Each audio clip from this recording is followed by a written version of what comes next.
Mr. Zeek. Let's have you introduce yourself. Alright, well, my name's Zeek Gomez. I've been tattooing for 7 going on 8 years. I started in Visalia, California and ended up in Tulare, California. It's been pretty great. I've been loving the ride. I met Joseph probably like my first year of tattooing in Visalia at Mooney's Ink, and yeah, we've been homies ever since. Yeah. So you grew up in the Central Valley, right? Yeah, I kind of grew up a little bit everywhere. I was born in Fresno. I grew up, lived down in like Mendota, and then moved to Lemoore, Huron, Hanford, then Exeter, Visalia, and then I'm living in Visalia right now. I wanted to say Tulare, but because I'm always here, so it's kind of like I live here, but not really. That's what's up. So when was the first time that you were ever exposed to like any sort of art situation? My first serious interaction with art was in 8th grade. I moved to Exeter, and I met this dude named Jeremiah Gonzalez, and his dad's name is Eric Gonzalez, and he was a professional graffiti artist. He was sponsored by this company named Clout, and that was the first time I ever seen anybody like actually do art like as a profession. And that's when I was like, oh shit, like I might want to do this when I'm older. Yeah. What was he doing? He was a graffiti artist, like a professional one. So he was like doing murals. He had another job, but we never knew what it was. It was just like in this mysterious building, but he was always painting there, which was cool. Did you do graffiti? Yeah, for a little bit, and then I ended up actually getting arrested at the age of 13, like for graffiti. Yeah, but it was kind of dumb. So I'm guessing you weren't doing legal walls, you were.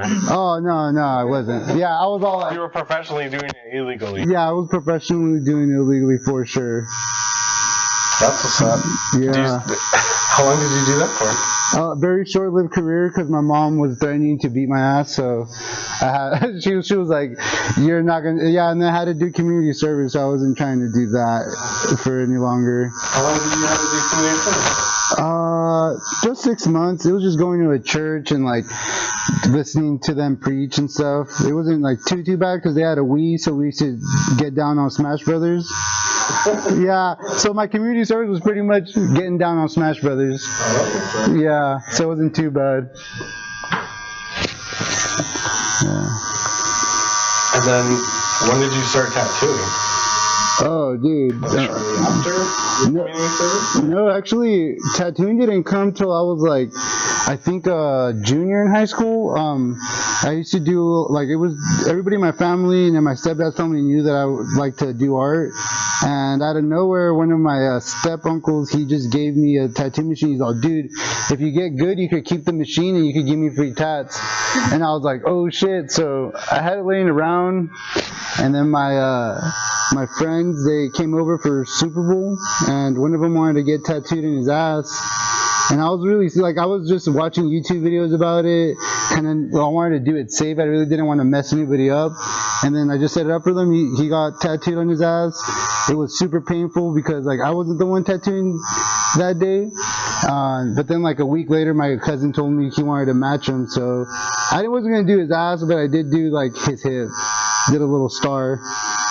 And I don't think my mom knew about that stuff until, like, one day he got pancreatitis, and he had to go to surgery somehow. So my mom ended up seeing the tattoo, and she was like, "What the heck?" Were you tattooing out of the house?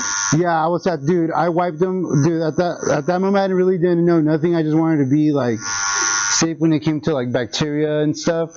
So I was wiping this dude with like alcohol wipes the whole time. Dude, yeah, I was fucking him up, man. But yeah, he didn't get infected. It super didn't. He was like super sterile for sure. How old were you? Dude, I was like 16 when I did that. Yeah. And then I stopped just because I hurt him so bad. I felt bad. I was like, yeah, I should probably learn how to do this correctly. But that was my first instance that I ever like got to tattoo somebody. Did you keep tattooing after that? Or you just stopped altogether? I stopped for a bit because after a while my uncle was like, dude, I didn't want to really like mess people up, so he ended up getting the machine back from me. And then it wasn't until I was like 18 where I picked it back up again. I was like going to college and trying to figure out what I wanted to do in life. And I decided I really wanted to do tattoos one night. And I was drinking with my friends. I was like, I'm going to try to go for it. And that's how it all starts. Yeah, I'm going to be the best tattoo artist I ever once heard. That's exactly how I went. I'm like, I'm never going to stop. And then I got a like kit from Joker Tattoo Supply, like our local tattoo supply company. And it was just one machine, which I didn't know at the time that you needed two machines to do like lining and shading, because it was like a coil machine. But I did my stepdad's like a little outlay on him, and then after that I was like, oh, I'm gonna tattoo myself. I drew the most manly looking girl's head I could, because I didn't know how to draw girl's head that good back then. And I started, and dude, I did like a little bit of the headband, and that shit broke on me. So yeah, we were done that day. I had to stop and go to the supply store to switch out my machine. Yeah, that was a crazy day. You were tattooing a girl's head? Yeah, like an Indian girl's head. Oh shit! What are you tattooing right now? I'm doing a chola. Yeah. Oh my god. Yeah. No. I'm real like super use reference. And then I super double check with my girlfriend all the time to make sure they don't look like men for sure. That's funny how that works. Yeah. Yeah, I used to show my drawings to my family, and that's they used to always tell me when I used to draw girls. So I was always like, try to throw a bandana over their face or something cool like that. Yeah, that's how I have to do the face. Hide the mistakes. Yeah, I'm all, this bandana will look cool. That's why they used to draw like their fucking in the black and gray stuff. They put like a hand over their face. Yeah. It like covers up the face. All the hard parts. Oh yeah. Or like whenever you catch them when they don't want to do the hand, so they do it like behind their back or something very wild like that. Yeah. At first I didn't understand that's why they were doing it. I used to just be like, oh yeah, that's just a style, Until years later I was like, oh. They're all their drawings are very polite. Mm-hmm. So how old were you when you got an apprenticeship? I was like 18, turning 19, because I was 18 at the time still. But it was like May, and my birthday's in June, so what's it called? Like at the end of May, I got my apprenticeship, and then I turned 19 the month after that. And I actually met Samara through my apprenticeship. Yeah, I was a little dick. I was a little piece of shit. I was a piece of shit. But tattooing super humbles you. I'll tell you that. You fucking think you're the coolest dude, and just shut you down real quick. So what happened? What humbled you the most at that time? I think when I just like knowing that I used to think I was like a tough guy. I ain't gonna lie to you. And then meeting like older tattooers that would really beat your ass, and like just like seeing their crazy life, and I was like, yeah, I'm not really I'm not that person. And then like I don't know, I just like the older I got, the more calmer my disposition was. So yeah, just being around them, especially like one of my mentors, like really he was like a 4-year-old dude, and he was a vet and shit, and that dude really like put it on me and really like humbled me, which like I super appreciate. What was something that you remember that you had seen that really made you realize that maybe you weren't about that life? There's a lot of instances, man. Like I got to work with, which is I think it's pretty cool now, but I got to work with like really like like street shops and stuff. So the first time was like seeing the gangsters in tattooing, like the dudes that came out of prison and they're gonna tattoo and stuff, and like the way they kind of like do business, and then seeing like more bikerish dudes the way they do business, and I was like, yeah, I'm not.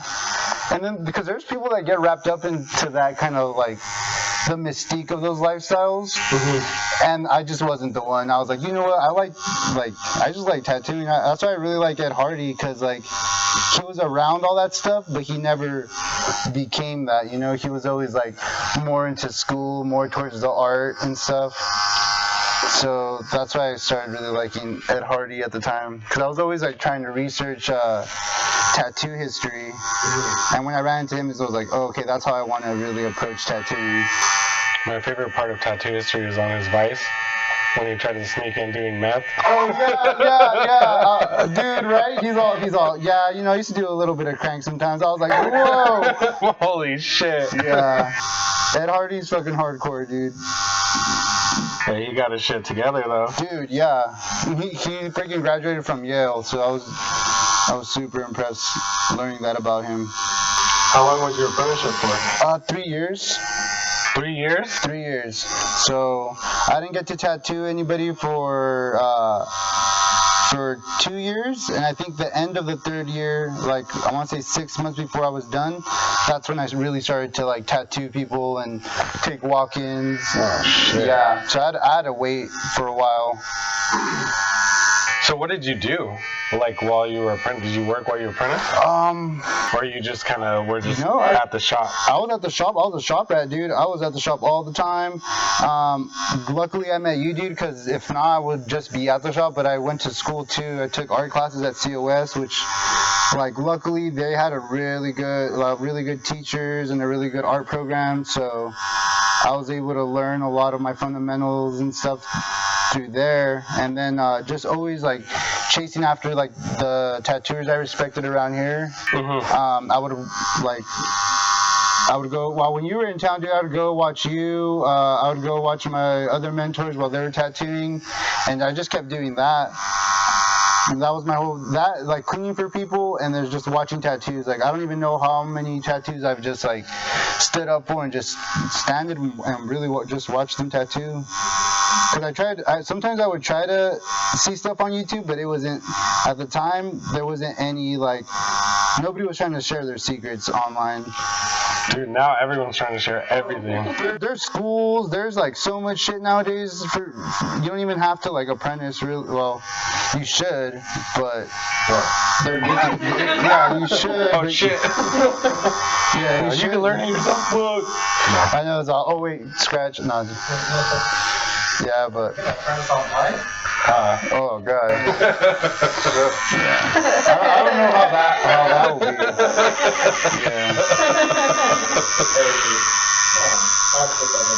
Yeah. That's crazy. Yeah, no, I remember those days. I mean, it's funny because I always thought of myself as a youngster too, but like I'm not anymore. And I remember how hard it was just for somebody to like even show you anything, or to find like a little bit of information, or somebody came out with a DVD, everyone's all, oh fuck, I'm gonna get that DVD, you're gonna have all the secrets. Oh yeah, you'd get so stoked once you like see, you're like trying to memorize everything they said and shit. Like, yeah, that's how it was. Yeah, I feel that. Like, cause you didn't tattoo for 3 years, so how's that?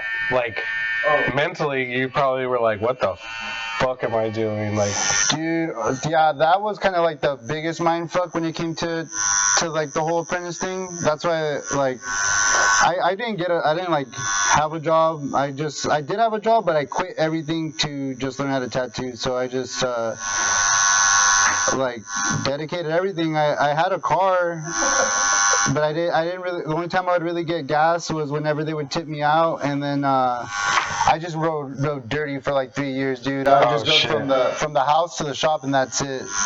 Like, if my homies wanted to go out, I'd be like, I can't because I don't have any tags. Yeah, I'd be like, I don't got no tags, dude. I wasn't going to try to get stopped. Dude, I feel it. I did the same shit. Yeah, every single time a cop would be behind me, dude, I just panic attack? Yeah. Oh, fuck. Yeah. Dude, I had fake tags for 2 years. Oh yeah. I made some tags in Photoshop. I went to the Art Institute, so. And then I just got like glossy tape. Yeah, I got glossy tape and just put it over, so whenever the lights hit it, it would just look like it had that sparkle shit on it. And that shit worked, man. But every time a cop was behind me, I was all, fuck, come on, this is it. Because I knew exactly what it was. It's like a felony or something. And I was like, Jesus. But it was so hard to steal tags. I was like, well, I might as well make this shit. Yeah, no, I didn't have any money. I didn't have any money at that time, and I was like living in LA, so I was like, fuck it, like I'm not gonna not drive home or miss all these holidays. I'll just take whatever happens to me. That's what it is. So I would always either ride really slow so somebody could ride my ass, or be like right behind somebody. So I always knew somebody was going faster than me. I would use that trick a lot too, where I would just stay behind someone for like the longest until hopefully they would go near where I was going. Yeah. It's like your guide. Yeah, exactly. That's funny. That person's all tripping out, probably like, are these people following me? In this suspect ass vehicle. Oh yeah. That's funny. Yeah. And it's funny because when I first got my first car, I on purpose wanted to get like a mom-looking car because I knew cops wouldn't pull that over. What was your car? It was a Malibu. Like, I think a 2006 little Boo. You out there in the Boo? In the Boo, dude. That shit held up, man. I think it only gave up on me because I couldn't maintain. Like, I didn't have any money to maintain it.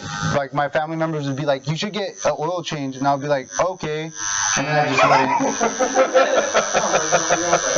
wouldn't. Yeah. I used to do that too. I never got an oil change. I would just pour more oil on the texture. I did that shit for like fucking 3 years, dude. Oh yeah. My roommate was always like, "That's not what you're supposed to do." I'm all, it's still going.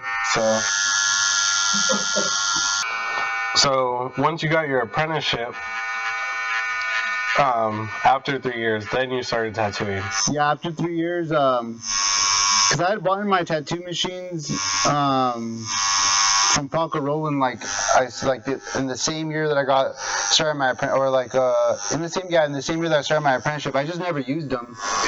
Like, I just kept them, and I was like, okay, I'll use these whenever it's time. I'll have them. And I started looking at them on the mantle. Dude, yeah, all the time. But actually, one of my mentors kept them for me. So, like, I just trusted him a lot. You know, at the time, I was really dedicated to what I was gonna do. So. I just never looked back. I just gave it to him. He held them for me. And when it was time to tattoo, I got to use them. And I should have been practicing them more because I didn't realize how fucking heavy cold machines were. So I had to build up like wrist strength, dude. It was wild. You throwing like gang signs with your fingers afterwards? Dude, yeah. So I'm a tattooer now. I was so stoked. Yeah. I was like, yeah, this is how it should be. Did you use metal tubes or plastic tubes? Actually, when I started tattooing, I used metal tubes. I had scrub tubes all the time, man. Yeah, because I would always... You scrub tubes, dog? Yeah, I scrub tubes. Yeah. Because I told them I want that like tradition. I was like really into like wanting the traditional apprenticeship, and they gave it to me, dude. Like everyone was using disposables, but once I told them that, everybody switched to metal tubes just so I can have something to clean. So I was all like, fuck, I guess. And they're telling me, they're like, dude, you're so lucky you get to have like one of these apprenticeships. You know, nobody has this anymore. And I was like, yeah, dude, because nobody tattoos with metal tubes anymore. Or that was the first shop I actually seen people have a clean machine and do that, like do the whole metal tube thing. Yeah. Cause I think like before the shop in the more, my mentors would only use metal tubes like if they ran out of plastic tubes or like disposable tubes. But they were tight though. You know what? I learned a lot about the way clone machines work just using metal tubes because they counterbalance, so it's not as crazy like as a weight difference from the top and the bottom, so it stabilizes a little bit. But yeah, they sucked. I stabbed myself so many times, like trying to clean them, or trying to. Oh, you know what I don't like? Well, not that I don't like it. I'm pretty sure I would enjoy using it. But now, you know, since I would have to clean my own shit. But the rat grips, you know the rat grips, the red fucking things. Oh, dude. Oh man, they're so hard to take off. I would try to like wiggle them off as much as I could, and then when they were just sucked in there because of water and stuff, dude, I stabbed myself so many times like with diamond tip tubes. Oh my God. I don't got AIDS. I was hoping I didn't catch anything. Tomorrow's all what the fuck? Yeah. I think you're okay. Yeah, I think I'm cool. Actually, I've gotten like tested and everything's clean. That's why I'm like, you know what? You're all sick. Yeah. Drive off in your unregistered car. Yeah, I'm all tired. A lucky day. Hell yeah. So what is the dollar menu you got today? That's what tattooing's all about. Oh yeah. That's funny. Right off into the sunset to McDonald's value meal. That's a successful day. Thanksgiving came early with $5. I know. Fuck, the McRib was back. Shit. So how long have you been tattooing for now? It's gonna be 8 years. Well, actually, next month's gonna be 8 years. 8 years? Yeah, I think so. Cause the first machines I got were Parker Rollins, and they have a 2014 on them. So I know I got them like near the time I started tattooing. I think like a year after, cause I used my FASPA. So I usually either keep like I think it was like late 2013, but for sure 2014 I was tattooing already. Okay. Or like in the tattoo industry, not tattooing, but in it. I use my my FAFSA for tattoo equipment as well. Yeah, that's the greatest. That was the first time I ever bought colored ink. Oh shit. I bought Intense. I bought like a little preset. Hell yeah. That's funny. Dude, I got to buy off a Kingpin, and I was like super stoked on that. Cause you had a shop address? Yeah, my mentors would just they would like just give me the information for the shop and let me order through there. But the first time I actually bought all this stuff, I didn't use it, so it was pretty much theirs. Cause I like bought supplies that I wasn't gonna use yet, so I just gave it to them and supplied to them since they were giving me knowledge and stuff. When did you start using rotaries? Rotaries? I used them one time when I was in Lemoore. Like these really old rotaries, dude. They're like, I don't know if they were the first ones to come out, but they were like a box on the end of them. I used that and I was like, oh, these are tight because they were so lightweight and they were so easy to use. And then I tried to stay loyal to the coil and I ended up buying like a Mike Pike rotary. And then I started just noticing like with the rotary, it's so light and it does like a good job. And then it wasn't until like 2 years, or I think it was like 2 years after I bought my Mike Pikes that I got an actual like FK irons, like the Spectra, and I rocked that for like a year because they had the click grip. So, and I started using cartridges. You're the one that introduced me to cartridges. Dude, when I saw that shit, I was like, that's so fucking the future. I was so stoked. I was like, you don't even need to buy tubes because like before, well, now I got tubes again, but that's because I can't, like I want to, but. Man, lugging around like tubes and needles is kind of a bitch. Yeah, dude, having like 8 machines set up just to do like one little eye tattoo was like the worst. Oh yeah. Yeah, when I saw the advantages, I was like, I'm switching over tomorrow. Did you travel a lot at the beginning of your tattoo career, or you just hopped around shops mainly? I pretty much just hopped around shops. Like, I try to just stick to the most like consistent thing. But a lot of like the way tattooing works, like, you know, people disagree, and like my mentors would switch shops, and I would just follow them, or like if I got a chance to see you tattoo, I would just like go do that. Cause I had like a lot of friends and we would kick it a lot, but I just like pretty much halted my whole life just to watch people tattoo and to be part of the tattoo industry as much as like even if it was like in a little way, like just cleaning after people and like watching people get tattooed. That's what I really wanted to do. So I just spend most of my time trying to get around that or just be doing that. That's dope. Yeah. Yeah, I remember when we first met,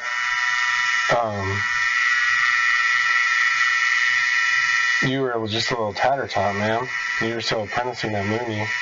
But you were always super eager.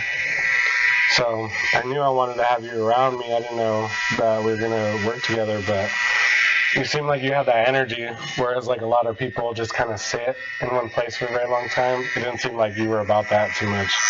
Oh, no. Have you always been like that? Just when I get into stuff, I kind of like put my all into it. Like, I used to breakdance, and we would go to competition. So the cool thing about like breakdancing, it kind of saw me what you could do with like your potential. Like if you just keep building and building, like it could become something. So I was like, you know what, I'll just put as much energy as I do into dancing, into like this tattoo stuff, like my tattoo career, and I'm pretty sure I'll get to where I want to go. And I would just always, because we used to always have this thing in our breakdance crew, like if you're sitting at home and you're not doing shit, there's somebody out there like practicing, trying to get better than you, and by the time you go out and like battle them or do a jam, like it's gonna show, you know, you can't really lie. And I feel like that's the truth about like tattooing. Like if you don't practice and you don't do what you need to do, like your tattoos you're gonna be able to tell through your tattoos. And there's no like covering that shit up. Like you can laser that shit, but I mean like if you post that shit, people are gonna notice the quality. The first time we post a tattoo that's not up to par, they're all, this motherfucker fell off. Exactly. He's got a drug problem for sure. Yeah. Oh, what the fuck? Your homies be calling you out, dog. What's wrong, dude? Bro, yeah, I noticed your pieces are coming out whack. You're all, what? Yeah. Yo, oh fuck. Yo, I didn't drink enough water, so maybe that was it. So how many shops have you been in? I want to say like 4 or 5. Mm-hmm. Yeah, but they're all in this area. I never ventured out like, because it was like I knew I wasn't gonna leave this area. I enjoy living in California. I enjoy the Central Valley, and I have all my family here. So it was just mostly in like Hanford, Lemoore, and Tulare that was at shops. But I got to meet like all the local tattooers and stuff, and they're all pretty cool. Yeah, so that was at least like one good thing about being around other shops. Or if not, like even if I wasn't like learning stuff to there, I would just pop in and see what's up, just to check their shop out. Just a fan of tattooing. Yeah, just a fan. Yeah, dude. I don't know what happened, but like it hit me really hard. Like when I started like liking tattooing, I like just loved it. I wanted to learn everything about it. I wanted to see how it's done and the different styles. Yeah, and I think at the time too, when I started, I want to say that the Tattoo Nation had came out. So I super watched that shit. And then, like, yeah, I was like all stoked. I was like, oh fuck, Charlie Hartright. And then I got to meet some of those dudes at the Fresno convention when I first got tattooed. So I was super. I talked to Charlie for like a little bit, and I was all, dude, I want to join the tattoo industry. And he's all like, the one thing I'll have to tell you is like what you put into it is what you're gonna get out of it. So I took it to heart when he said that. I was like, okay, this guy like. He's an OG in the game, so he must be totally right about that. So that's how I kind of approached tattooing. That's dope. Yeah, he was wise words, man. That dude's seen a lot. Yeah, I feel like that's like the best advice you could have got. Yeah. Especially if you're like super hungry at the time and you're kind of looking for guidance and stuff. And that dude's super chill too. Oh yeah, nice. I don't know him, but I have seen him at conventions too, and he's just like so cool. Like he'll, take a picture with you. He's just all happy to be there. Very personable. Like anybody could just walk up to him and he'll sit and talk with you and everything. Oh yeah, that's why I really respect that guy, because he would. That's how he was. He was just really warm about it and stuff. And before, like I was like kind of intimidated with the whole tattoo shop thing. Just because it's like something so, at least at the time, it was like really foreign to me. And I just thought all tattoos were just like the coolest fucking dudes. Like, so him being like that nice and an OG really like gave me a good vibe about being a tattooer. Like I wasn't that made me like not be so scared of like talking to other tattooers. And then everybody that I saw there, I got to see like Roman Abrego for like he was there. What's it called? Like Corey Miller. The Fresno tattoo convention actually like popped off that year. And I just got Was that the year that he had his apprentices walk around in saran wrap? It was that year. I remember I seen that and I was like, oh shit. I was like, that sucks. There's 2 of them, I think. Yeah, they were both with signs and shit. Yeah. Dude. That's where me and Eddie, that's Eddie back there and Dev. That's where we met. Mm-hmm. You guys met that year? Yeah, that was a big year. That was like, there was a bunch of, the ink infatuation was there too. There was a bunch of people from down south that came up. Dude, yeah, then after a while, I actually realized that like I'm happy with the tattoo I got there. But there was a lot of heavy hitters that day, like that I didn't even like realize were there until later on. And I was, yeah, dude, you were there. Yeah, I was there. Oh yeah. Yeah, young tater tot Zeek.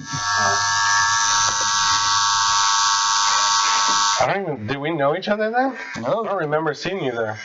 I don't remember if we knew each other or not. I wasn't even like in the tattoo. I didn't even get an apprenticeship yet. I actually went to the convention trying to get tattooed because I asked for an apprenticeship at the shop, and they told me they're like, no one's gonna take you seriously if you have no tattoos. Like that's just ridiculous. Like they were just giving me the business, you know. And then after that, I was like, you know what? I'm gonna go get tattooed. So I set up an appointment with this other dude in town to get my first tattoo, but then I couldn't wait. Like I was just like so ready to get tattooed that I was like, and I just had gotten my FAFSA, and so I'm all, damn, hey, thank you, like thank FAFSA, man, because it came on clutch. Yeah, they fucking super hooked you up with some life. Yeah, dude, yeah, like I super benefited from that for sure. But yeah, I got my FAFSA money and I just like bought my first reference books, my first tattoo. I had a ball that night. Yeah, it was super cool. And then when did you end up getting a tattoo from the other guy? Oh yeah, like a couple of days after. You're all, no, I canceled. No, because it was funny. The guy that I was gonna get tattooed by, the dude that I got tattooed by, was in his booth. Oh shit. Yeah, so I was all like, oh, I'll just support like the locals. Like I don't know, I was always really big about that. And so he saw me get tattooed by this dude, and I didn't know that convention prices are different than like getting tattooed at a tattoo shop prices. But I think my first tattoo was on the arm, which it's reasonable, like $400, and then I got my forearm done for like $120, like a gypsy head, and it's a pretty decent size too. So I was all I learned that like after the fact. But I was still stoked with it. I was like happy just to see everybody get tattooed or like be part of the show. So what changed? What do you think like made the difference for you to get your apprenticeship? Or like what was the thing that helped the most?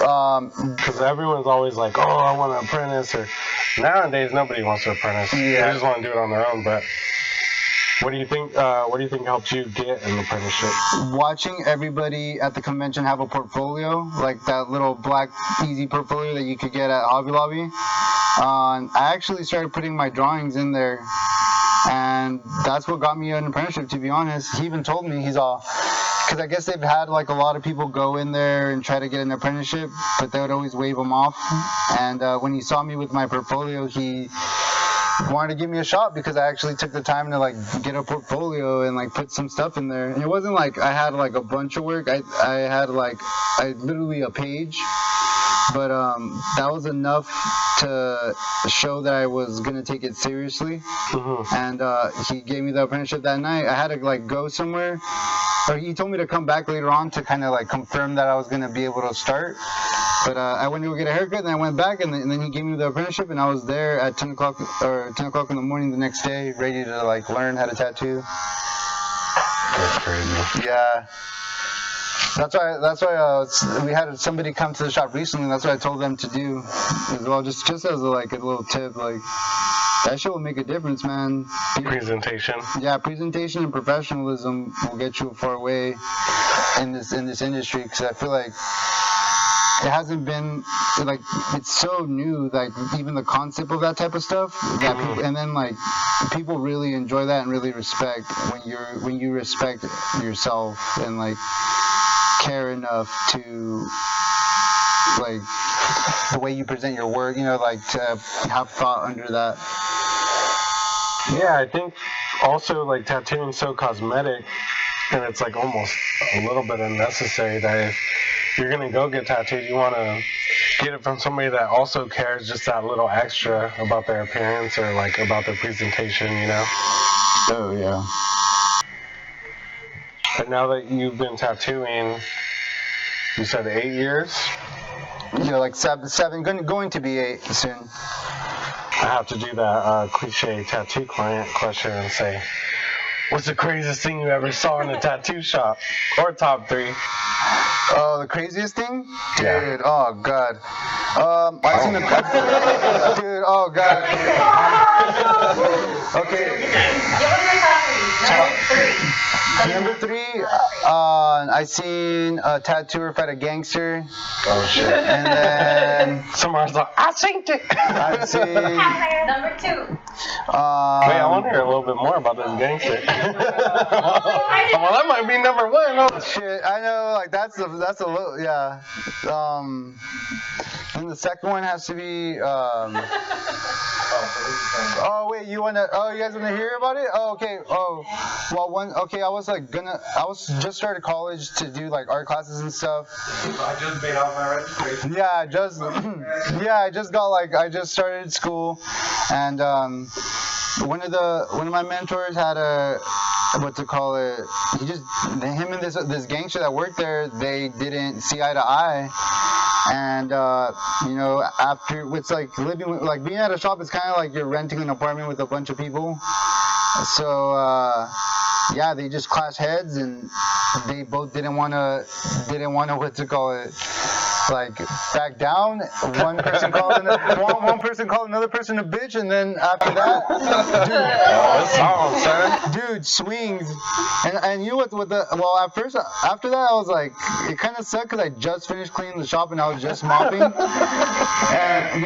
then one of the dudes got slammed through a drawer full of stencil paper. Jesus. Yeah. Purple everywhere. Girl, don't bleed, please. Yeah, dude, stencil paper everywhere, and then my mop bucket was near there, so just water and stencil stuff everywhere.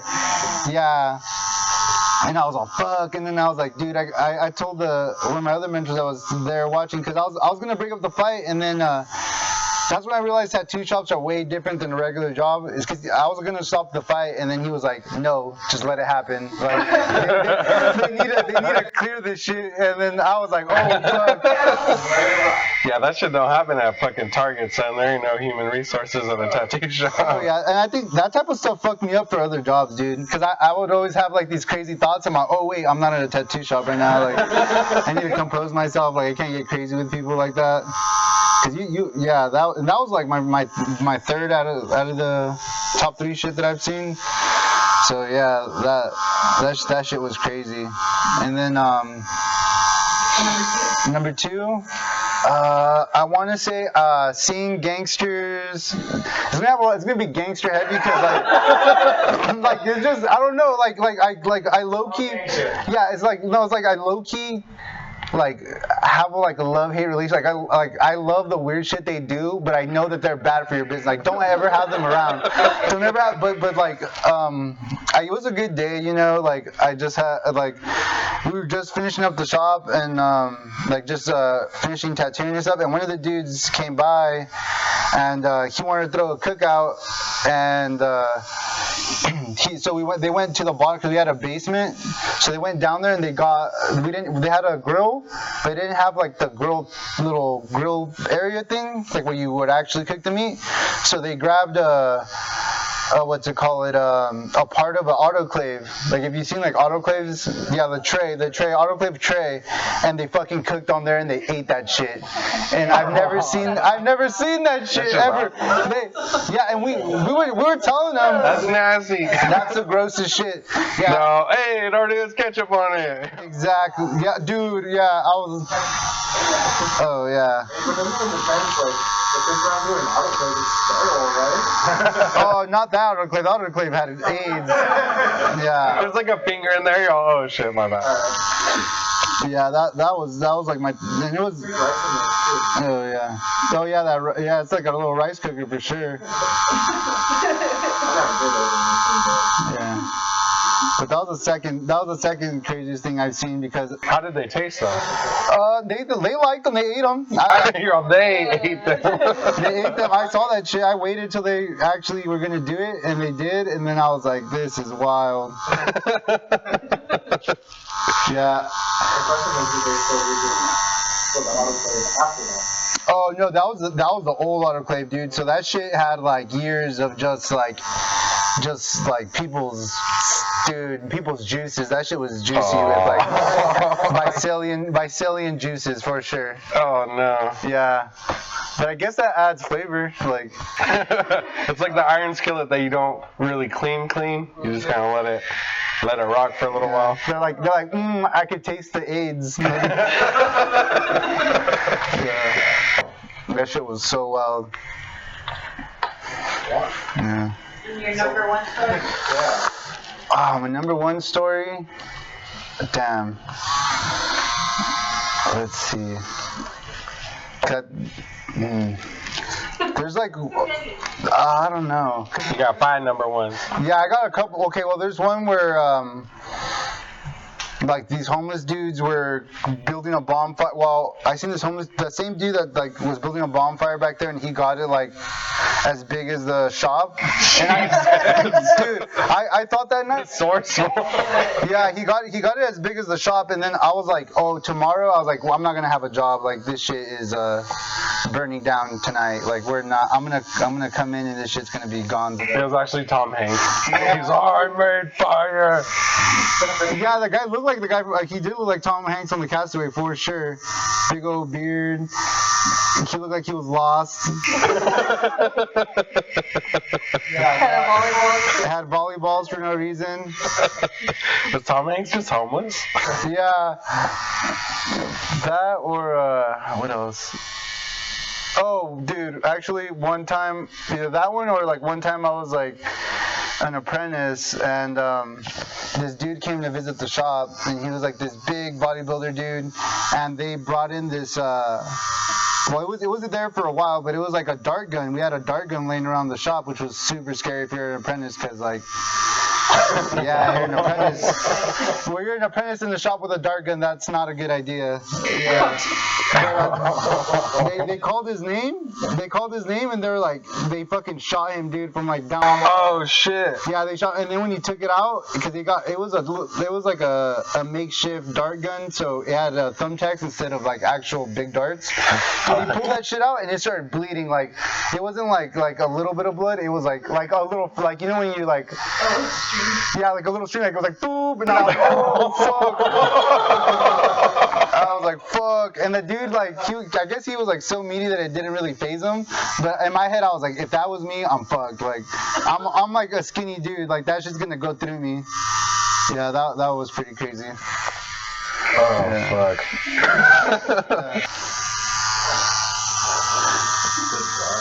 Do the darts. Yeah.